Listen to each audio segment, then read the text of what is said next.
Ça va faire plusieurs mois que je ne vous ai pas proposé de nouvelles vidéos sur la chaîne. Aujourd'hui, nous allons découvrir les flux JMS synchrones qui permettent de mettre en place des traitements de type synchrone entre deux applications.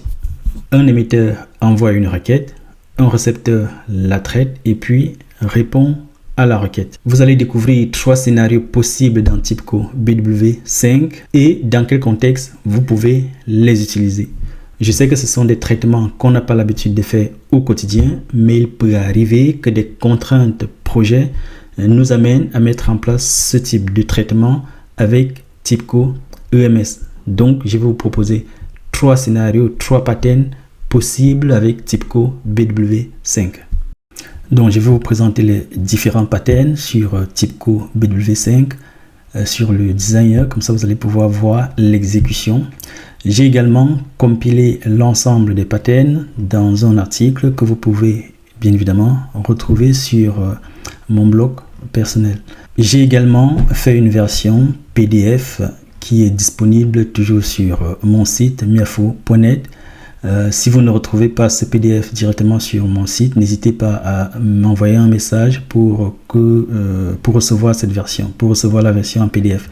N'hésitez pas également à commenter cette vidéo si vous avez trouvé l'intérêt à la regarder. Ça va m'encourager à faire davantage des vidéos.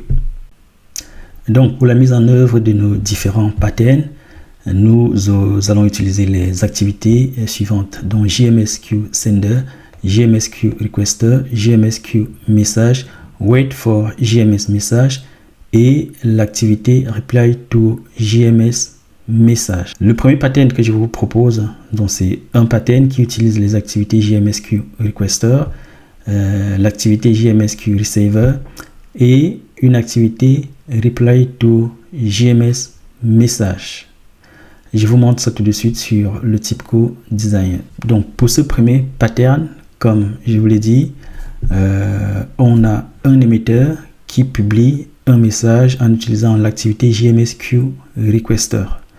L'émetteur envoie le message dans une file que le consommateur va lire. Donc vous pouvez voir la file qui est configurée ici, Order Queue Request. Donc dans l'activité, dans le process émetteur, l'activité importante c'est l'activité JMSQ Requester. Dans le process de réception, donc le process qui va traiter la demande et répondre, on a une activité JMSQ Receiver et pour la réponse, on va utiliser l'activité Reply to JMS Message. Si vous regardez bien dans le deuxième process, on a le nom de la file de l'émetteur. Donc, l'émetteur et le récepteur partagent la même file. L'avantage avec ce pattern, c'est que la configuration, elle est simple. Vous avez une seule file à configurer et vous n'avez pas forcément besoin de gérer la corrélation entre l'émetteur et le récepteur. Je vous ai mis un récapitulatif ici. Donc, on a un émetteur qui implémente une JMSQ Requester et publie dans une file RequestQ.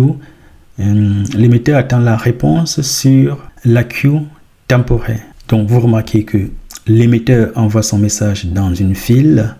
Le récepteur lit sur la même file, mais la réponse du message ne va pas passer par les deux files parce que on a une file de request que j'ai appelée request queue et le message de réponse va arriver sur une autre file.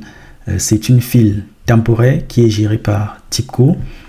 Donc, si vous mettez en place ce pattern, vous n'avez pas à vous préoccuper de la file de réponse. Ce pattern, comme je le disais, est simple. Mais si vous avez des contraintes d'utiliser deux fils, ce pattern, évidemment, ne vous convient pas.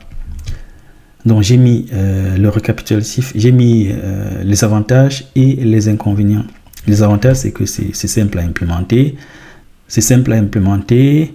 Vous n'avez ni de correlation ID à configurer, ni des messages sélecteurs à implémenter, ni de fil de réponse.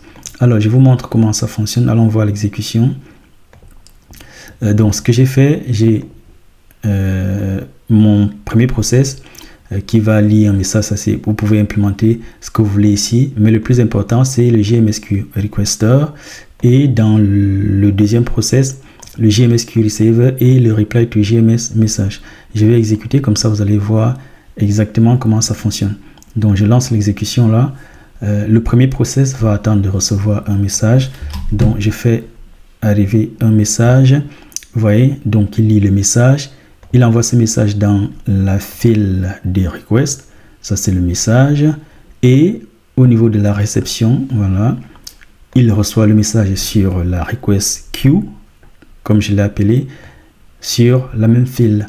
Mais vous allez voir que le message de réponse arrive par une autre file. Ce sont des files temporaires implémentées par TIBCO. Donc le message là va arriver par une autre file.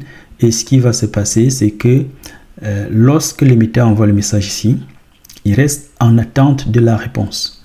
Donc tant que le message de réponse n'est pas arrivé, l'émetteur va rester en attente.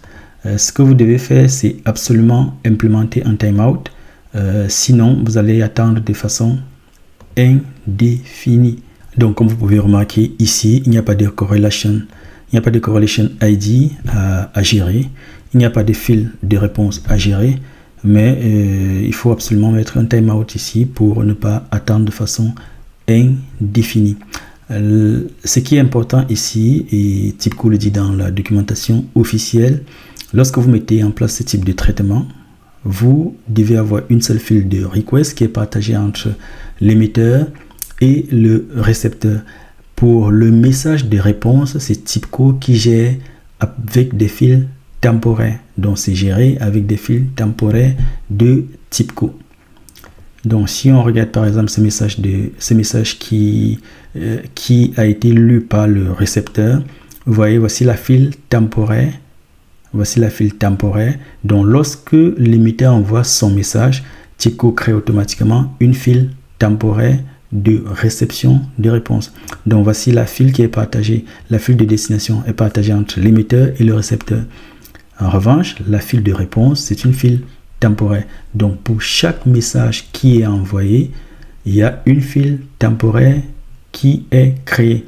Donc, si vous envoyez un deuxième message, vous allez voir que la file ici, elle sera différente de la file du premier message.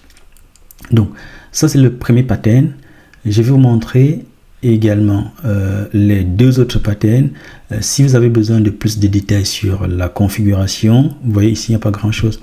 Mais si vous voulez avoir plus de détails sur la configuration, je vous renvoie à l'article qui est sur ma plateforme miafo.net. Et n'hésitez pas également à me demander si vous voulez recevoir ce projet. Je n'ai aucun problème à vous l'envoyer. Allons voir le deuxième pattern.